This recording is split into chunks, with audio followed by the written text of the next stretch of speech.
సింగ్ త్యాగాన్ని పునికిపుచ్చుకున్న నాయకుడు, ఎక్కడ నెగ్గాలో కాదు ఎక్కడ తగ్గాలో కూడా తెలిసిన నాయకుడు, ప్రజల కోసం తన సిద్ధాంతం కోసం ఎంతటి త్యాగానికైనా ఎంతటికి పోరాటానికైనా నేను సిద్ధమంటూ కదిలినటువంటి వ్యక్తి. The one person who can never be bought for what he is, one and only జనసేనాని పవర్ స్టార్ పవన్ కళ్యాణ్ గారిని మాట్లాడవలసిందిగా కోరుతున్నారు.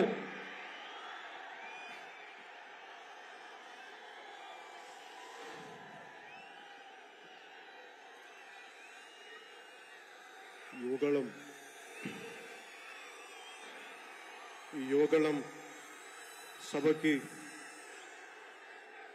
ఆహ్వానించిన జాతీయ అధ్యక్షులు కింజరాపు అచ్చెన్నాయుడు గారికి, రాష్ట్ర తెలుగుదేశం అధ్యక్షులు కింజరాపు అచ్చెన్నాయుడు గారికి, తెలుగుదేశం జాతీయ అధ్యక్షులు శ్రీ నారా చంద్రబాబు నాయుడు గారికి, యువ నాయకులు, తెలుగుదేశాన్ని ముందు తరంకి నడిపిస్తున్న యువ నాయకులు శ్రీ నారా లోకేష్ గారికి, వేదిక పైనున్న తెలుగుదేశం పెద్దలకి, తెలుగు మహిళలకి, తెలుగుదేశం కార్యకర్తలకి, తెలుగుదేశం నాయకులందరికీ పేరు పేరున నా హృదయపూర్వక నమస్కారం. ఈ వేదిక పైన ఉన్న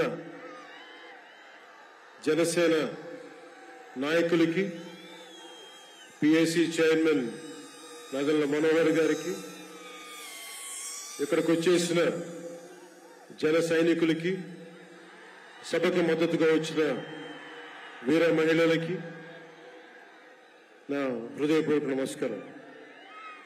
మా సోదరులు, సోదర సమానులు శ్రీ నందమూరి బాలకృష్ణ గారికి నా ప్రత్యేక నమస్కారం.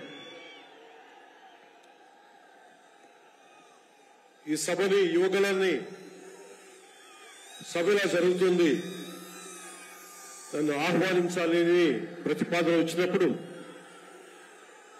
నేను నాదెళ్ల మనోహర్ గారికి ఒకటి చెప్పాను. 220 రోజులు పైచిలుకు పాదయాత్ర చేసి 3000 కిలోమీటర్ల పైగా నడిచి 97 నియోజకవర్గాలు ప్రత్యక్షంగా అక్కడున్న ప్రజల కష్టాలన్నీ, సాధక బాధలు తెలుసుకొని, ఇది లోకేష్ గారి రోజు, ఇది ఆయన రోజున ప్రత్యేకించి ఆయనే ఉండాలి తప్ప ఇంకా వేదిక పైన నేను ఉండడం సబబా అంటే కాదు, మీరు ఖచ్చితంగా ఉండాలి అని లోకేష్ గారు మనస్ఫూర్తిగా నన్ను ఆహ్వానిస్తే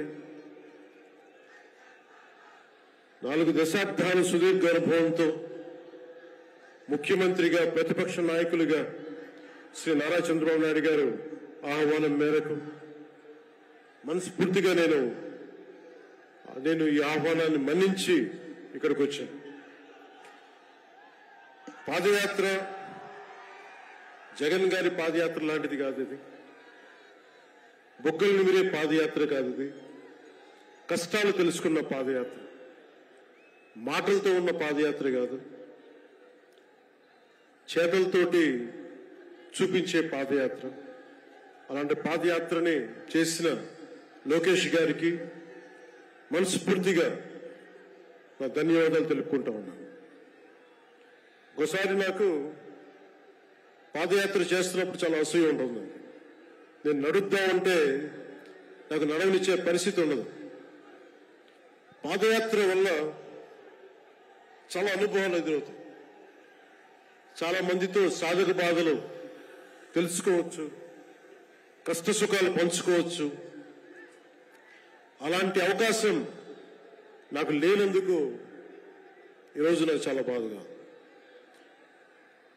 అలాంటి నాకు రాని అవకాశాన్ని లోకేష్ గారు దిగ్విజయంగా చేయటం, పూర్తి చేయడం నాకు చాలా ఆనందంగా ఉంది. మన ఆంధ్రప్రదేశ్ స్ఫూర్తి భారతదేశానికి చాలా కీలకమైనది. ఈ రోజున భాషా ప్రయుక్త రాష్ట్రాలు ఏర్పడ్డాయి అంటే పుట్టి శ్రీరాములు గారి బలిదానం, త్యాగ ఫలితం. ఆయన స్ఫూర్తి వల్ల ఈ రోజున మనకి భాషా ప్రయుక్త రాష్ట్రాలు ఏర్పడ్డాయి. సో భారతదేశానికి మనం చాలా స్ఫూర్తినిచ్చిన నేల ఇది. అలాగే ఐఏఎస్లు, ఐపీఎస్లు ఉమ్మడి ఆంధ్రప్రదేశ్కి రావాలని ఉవ్విళ్ళూరేవారు. ఈ ఐఏఎస్ అకాడమీల్లో, నైనిటాల్లో ఉండే అకాడమీస్లో ప్రతి ఐఏఎస్ అధికారి చెప్పేది ఆంధ్రప్రదేశ్ ఒక మోడల్ స్టేట్, అది అక్కడికి వెళ్ళాలి. ఈ రోజున అలాంటి ఆంధ్రప్రదేశ్ ఎందుకు వెళ్ళకూడదో ఆ మోడల్ కింద అయిపోయింది ఈ జగన్ గారి నాయకత్వంలో. నేను చంద్రబాబు గారు జైల్లో అన్యాయంగా పెట్టినప్పుడు నాకు చాలా బాధ కలిగింది.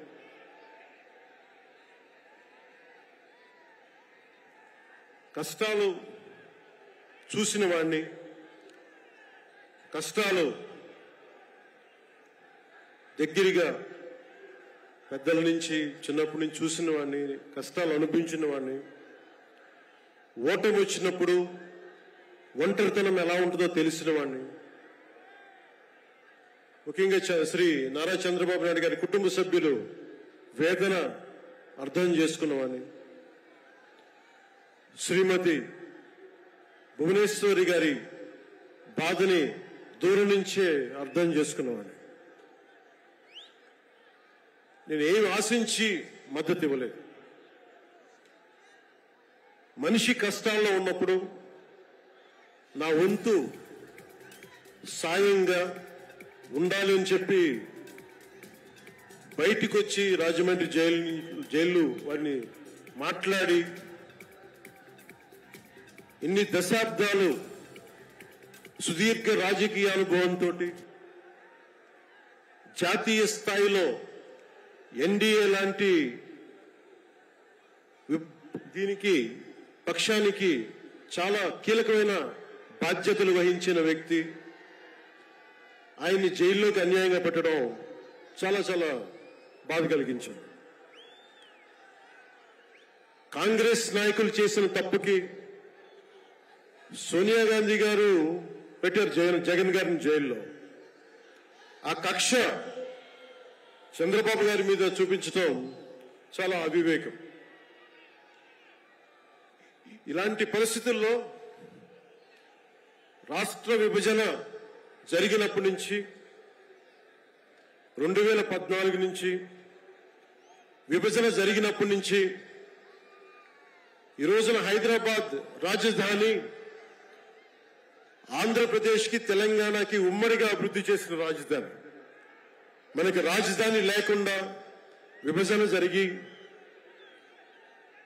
సరైన పంపకాలు లేకుండా విభజన జరిగి, ఇలాంటి కష్ట సమయాల్లో నేను ఆ రోజున తెలుగుదేశం పార్టీ, భారతీయ జనతా పార్టీకి సంయుక్తంగా నేను పోటీని విరమించుకొని మరీ మద్దతు ఇచ్చాను. దానికి కారణం కూడా ఒక దశాబ్దం పాటు ఒక పార్టీని నడపాలి అంటే చాలా బలమైన అనుభవం ఉండాలి. కూర్చొని అనుభవంతో భవిష్యత్తులో పార్టీ చాలా అవసరం అని చెప్పి నేను ఒక దశాబ్ద కాలం పాటు ప్రత్యక్ష రాజకీయాల్లో ఉందాం అని ఆలోచించి ఆ రోజున తెలుగుదేశం పార్టీకి మద్దతు తెలిపాం. ప్రభుత్వం వచ్చింది ఆ రోజున. దురదృష్టవశాత్తు చిన్న అభిప్రాయ భేదాలు కావచ్చు, కమ్యూనికేషన్ గ్యాప్ వల్ల కావచ్చు, 2019లో అది ముందుకు తీసుకెళ్ళలేకపోయాం. ఆ తీసుకెళ్లలేని లోటు, దాని తాలూకు రియాక్షన్ వైఎస్ జగన్ ప్రభుత్వం వచ్చేసింది. నేను ఏ రోజున కూడా ఒక దశాబ్దం కాలం పాటు చాలా సుదీర్ఘమైన అనుభోగిలో రాజకీయాలకు ఈ ఆంధ్రప్రదేశ్కి కావాలి. నా వంతు కృషి నేను మద్దతు ఇద్దామని ఆ ప్రయత్నంలో మనం మిస్ అయ్యాం. దాన్ని ఈ 2024 మనం ప్రభుత్వాన్ని స్థాపిస్తున్నాం, మార్పు తీసుకొస్తున్నాం, జగన్ని ఇంటికి పంపించేస్తున్నాం. నేను వింటుంది 25 మంది ఎమ్మెల్యేలని మార్చారు, ఇంకొక 80 మంది, మొత్తానికి కలిపి 80 మంది ఎమ్మెల్యేలు మారుస్తున్నారని నేను వింటా ఉన్నాను. మార్చాల్సింది ఎమ్మెల్యేలు కాదు, ఈ రాష్ట్ర ముఖ్యమంత్రి జగన్. నాకు జగన్ మీద వ్యక్తిగతంగా నాకు అసలు కోపం లేదు. నిజంగా ఒక బలమైన ఆధిక్యతతోటి ముఖ్యమంత్రి అయ్యి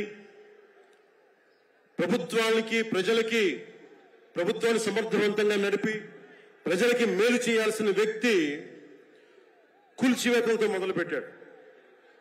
ప్రత్యర్థుల్ని ఇబ్బంది పెట్టే విధంగా, ప్రతి ఒక్కరిని ఎదురు తిరిగితే ఏంటని ప్రశ్నిస్తే వారిని కేసులు బనాయించి ఇబ్బంది పెట్టే పరిస్థితుల్లో ఈ ముఖ్యమంత్రి ఉంటే నేను ఇలాంటి ప్రభుత్వం ఉంటుందని నేను ఊహించలేదు. ఆయన స్వయంగా ప్రమాణ స్వీకారానికి నన్ను ఆహ్వానించినప్పుడు వారికి ఒకటే తెలియజేశాను, మీరు చాలా సమర్థవంతంగా పరిపాలించండి, ప్రజలకి మేలైన ప్రభుత్వం ఇవ్వండి, మేము ఒక పార్టీగా ప్రజల పక్షాన్ని వహించి సద్విమర్శ చేస్తాం అని అంటే చెప్పి ఆయనకి నా శుభాకాంక్షలు తెలియజేశాను. కానీ దురదృష్టవశాత్తు ఈ వ్యక్తికి కక్ష సాధింపు వ్యక్తి, ఎవరో ఒక మాట అనకూడదు, ప్రజాస్వామ్యం అనే ఒక పదానికి విలువ తెలియదు, ఏదైనా మాట్లాడితే దాడులు చేయించడం, చాలా నీచంగా తిట్టించడం, ఇన్ని దశాబ్దాల ఆంధ్రప్రదేశ్ రాజకీయ చరిత్రలో ఏ ఒక్క నాయకులు కూడా వైఎస్ రాజశేఖర రెడ్డి గారితో కలిపి కూడా ఏ ఒక్కరు కూడా ఇంటిలో బయటికి రాని ఆడపడుచుల్ని, తల్లుల్ని ఒక్క మాట లేదు. ఎవరు కూడా నాయకుల్ని తిట్టారు, విమర్శలు చేశారు, దిగజారుడిగా మాట్లాడి ఉండొచ్చేమో, కానీ ఇంటిలో బయటికి రాని ఆడపడుచుల్ని, ఇంటి పట్టునే ఉండి బయటికి రాని తల్లుల్ని చాలా నీచంగా విమర్శించే ఈ సంస్కృతి జగన్ నాయకత్వంలో ఈ వైసీపీ ప్రారంభించింది. ఎంతమంది కన్నీళ్లు పెట్టుకున్నారు, ఎంతమంది స్త్రీలు బాధపడ్డారు. ఒకటే అనిపిస్తుంది, ఈ వ్యక్తికి అడగాలనిపించినప్పుడు ఇంట్లో ఉన్న తల్లికి చెల్లికే విలువ ఇవ్వలేవాడు మన ఇంట్లో ఉన్న ఆడపడుచులకి ఏం గౌరవిస్తాడు? ఇంట్లో తల్లికి చెల్లికి విలువ ఇవ్వలేవాడు 30,000 మంది ఆడపిల్లలు అదృశ్యం అయిపోతే ఏం పట్టించుకుంటాడు? మొన్న 22 ఒక సంవత్సరంలోనే ఎన్సీఆర్బీ డేటాలో దాదాపు 10,000 మంది ఆడపిల్లలు అదృశ్యం అయిపోయారు ఒక సంవత్సరంలోనే. నేను మాట్లాడుతున్నప్పుడు డేటాతోటే మాట్లాడతాను. 2.5 సంవత్సరాల క్రితం వైసీపీ వాలంటీర్ వ్యవస్థలోని కొంతమంది ఒంటరి మహిళల మీద, ఆడపడుచుల మీద డేటా సేకరిస్తున్నారు. దీని మీద మీరు మాట్లాడండి అని చెప్పి చాలా మంది పెద్ద స్థాయి వ్యక్తులు నాతో మాట్లాడినప్పుడు దాదాపు ఇన్ని వేల మంది, 30,000 మంది పైచులకు ఆడవాళ్ళు అదృశ్యం అయిపోయారు, మీరు మాట్లాడండి అని చెప్పినప్పుడు నేను నమ్మలేదు. కానీ డేటా తెప్పించుకొని చూస్తే నేను గలవెత్తినప్పుడు వైసీపీ వాలంటీర్ వ్యవస్థ మీద ఆ రోజున ప్రత్యేకించి చెప్పాను, యువతకి ఉద్యోగాలు వస్తే చాలా ఆనందించేవాడిని. కానీ కొద్ది మంది వాలంటీర్స్ చేసే ఈ విధానాల వల్ల ఒంటరి మహిళలు, ఒంటరి ఆడవాళ్లు, భర్త లేని వారు చాలా అన్యాయాలకు గురవుతూ ఉంటే అన్నింటికి తెగించి నేను ఎప్పుడు గొంతెత్తినా ఓట్లని బేస్ చేసుకొని మాట్లాడను, మార్పుని బేస్ చేసుకొని మాట్లాడతాను, మార్పుని ఆధారం చేసుకొని మాట్లాడతాను. వారాహి యాత్రలో ఆ రోజు ప్రారంభిస్తే నా మీద విపరీతమైన దాడులు జరిగినాయి, విపరీతమైన విమర్శలు, కువిమర్శలు అన్నిటినీ భరించాం. చివరికి విశాఖపట్నంలో కూడా నేను ఎయిర్పోర్ట్ నుంచి మనకి పార్టీ కార్యక్రమాలకు వస్తూ ఉంటే పోలీసుల చేత నన్ను రానివ్వకుండా చేసి, ప్రజలు నమస్కారం చేస్తుంటే ప్రతి నమస్కారం చేయడానికి కూడా ఒక ఉన్నత స్థాయి అధికారి చాలా నీచంగా మాట్లాడి కూర్చోమని చెప్పే స్థాయికి వెళ్ళిపోయింది ప్రభుత్వం. పొరపాటు ఆయన పక్కనే స్టాండింగ్ ఇన్స్ట్రక్షన్స్ వస్తూ ఉన్నాయి అధికారికి. పొరపాటు ఆయనకి స్పీకర్ ఫోన్ నొక్కుకుపోయింది అధికారి మాట్లాడుతూ ఉంటాయి. మనందరికీ తెలిసిన మాట్లాడితే అన్నిటికీ అన్ని శాఖలకి మంత్రి అయిన ఒక పెద్ద మనిషి ఆయన గొంతు వినిపిస్తూ ఉంది. ముందుకు వెళ్ళనివ్వకండి, కూర్చోబెట్టండి, ఇవన్నీ మాట్లాడుతూ ఉన్నారు ఆయన. నాలాంటి వాడికే ఇలాంటి ఇబ్బందులు వస్తే సగటు మనిషికి ఎలా ఉంటుందో మీరు ఆలోచించండి. సుదీర్ఘమైన అనుభవం ఉన్న శ్రీ చంద్రబాబు గారికే ఇలాంటి పరిస్థితులు వచ్చినప్పుడు సగటు మనిషికి ఎలా ఉంటుంది? చాలా అనుభవజ్ఞులైన ఒక్కొక్క సీనియర్ నాయకులకే ఇలాంటి పరిస్థితులు ఉంటే రేపొద్దున భవిష్యత్తులో ఇంకొక మారు వైసీపీ ప్రభుత్వం వస్తే ఎవ్వరూ ఇళ్లలో ఉండలేరు, ఆంధ్రప్రదేశ్లో ఉండలేరు, పెట్టుబడులు రావు. ఇవన్నీ మారాలి. నేను 2021లో ఇప్పటం సభలో వైసీపీ వ్యతిరేక ఓటు చీలనివ్వను. దానికి నాకేదో అద్భుతాలు జరుగుతాయని కాదు, కానీ నిజంగా యువత భవిష్యత్తును దృష్టిలో పెట్టుకొని, మహిళల భద్రతను దృష్టిలో పెట్టుకొని, మనకి వ్యాపారస్తుల పెట్టుబడులను దృష్టిలో పెట్టుకొని, సంక్షేమాన్ని దృష్టిలో పెట్టుకొని ఈ వైసీపీ ప్రభుత్వం మారాలి. వైసీపీ వ్యతిరేక ఓటు అన్ని కలిపి ఏకతాటిపై ఒక ప్లాట్ఫామ్ పైన రావాలని చెప్పి ఆ రోజు నేను కన్న కోరిక, నా ఆలోచన ఈ రోజున మన ఉత్తరాంధ్రలో యువగలంలో ఈ విధంగా కనిపిస్తున్నప్పుడు ఒకవైపు తెలుగుదేశం నాయకులు, ఇంకోవైపు జనసేన నాయకులు, దానికి మద్దతుగా మీరందరూ రావడం నాకు నిజంగా చాలా ఆనందం కలిగిస్తుంది. మనం ఈ రోజున ప్రారంభించిన యాత్ర, ఈ రోజున ప్రారంభిస్తున్న ఈ క్షణాలు ఆంధ్రప్రదేశ్ భవిష్యత్తుని నిర్దేశించే క్షణాలు ఇవి. ఆంధ్రప్రదేశ్ భవిష్యత్తుని మనకి చాలా బలంగా నిర్దేశించే క్షణాలు. ఈ రోజున నేను భారతీయ జనతా పార్టీ, నరేంద్ర మోదీ గారి నాయకత్వంలోని భారతీయ జనతా పార్టీ అలయన్స్ లో ఉండి కూడా అందరూ అనుకుంటా ఉన్నారు, ఎలాగ మాట్లాడావు, మోసం చేసావు భారతీయ జనతా పార్టీ. చాలా మంది, కొంతమంది మాట్లాడుతూ ఉంటే వైసీపీ నాయకులు, వారందరికీ నేను సభాముఖంగా తెలియజేస్తున్నాను, ఆంధ్రప్రదేశ్ పరిస్థితులు ప్రత్యేకంగా నేను జాతీయ స్థాయి నాయకులకు వివరించాను. వారికి వివరించి నాకు వేరే దారి లేదు. నాకు రోడ్డు మీద తిరుగుదామంటే కేసులు పెడతా ఉన్నారు, ప్రజాస్వామ్యబద్ధంగా గళం విప్పుదామంటే కేసులు పెడతా ఉన్నారు, వ్యవస్థల్ని నిర్వీర్యం చేస్తా ఉన్నారు.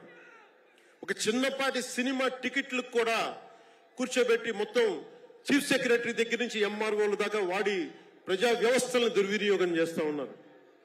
నాలాంటి వాడికి సమస్యలు ఉన్నప్పుడు భవిష్యత్తులో ఆంధ్రప్రదేశ్ అంధకారానికి గురవుతుంది. దయచేసి మీరు ఈ గఠబంధన్ని, ఈ పొత్తుని మీరు మనస్ఫూర్తిగా మీ బ్లెస్సింగ్ కావాలి అని చెప్పి నేను అమిత్ షా గారికి తెలియజేశాను. వారు ఎంతవరకు ఒప్పుకుంటారో నాకు తెలియదు, కానీ నా మొదటి ఆఖరి ప్రయత్నం కూడా ఆంధ్రప్రదేశ్ భవిష్యత్తు బాగుండాలి అంటే ఎక్కడి నుంచి మనుషులు రారు, మన భవిష్యత్తుని మనమే నిర్మించుకోవాలి, మనమే కొట్లాడాలి. అలాంటి ఆంధ్రప్రదేశ్ భవిష్యత్తుకి వైసీపీకి నాయకులు అందరని చెప్పట్లేదు, కానీ గూండాగర్దీ చేసేవాళ్ళు, క్యారెక్టర్ అసాసినేషన్ చేసేవాళ్ళు, ఆడపడుచుల్ని అగౌరవపరిచేవాళ్ళు, వీరందరికీ సభాముఖంగా చెప్తున్నాం. ఇది ఈ రోజున మేము ఎన్నికల పొత్తు చాలా కీలకమైంది. మనం కనుక ఈ పొత్తు పెట్టుకోకపోతే భవిష్యత్తులో రోడ్ల మీదకొచ్చి కర్రలు కత్తులు పట్టుకొని వైసీపీ గూండాలతో కొట్టాడాల్సి వస్తుంది. నేను కేంద్రంలో ఇదే చెప్పాను. ఈ రోజున కనుక మనం ఈ పొత్తుని పెట్టుకోకపోతే నాతో సహా వైసీపీ గూండాలని ఎదుర్కోవడానికి ఒక కర్ర కత్తో పట్టుకొని మేము కూడా రోడ్ల మీదకి వచ్చి మేము వీధి గొడవలు క్రియేట్ చేసుకు మేము రక్షించుకోవాల్సి వస్తుందని చెప్పి నేను ప్రత్యేకించి కేంద్ర నాయకత్వానికి చెప్పాను. ఎందుకంటే భవిష్యత్తులో ఇంకొకసారి వైసీపీ వస్తే నేను 2019లో కూడా చెప్పాను, ప్రతి కొండని కోనని వీళ్ళు దోచేసుకుంటారని.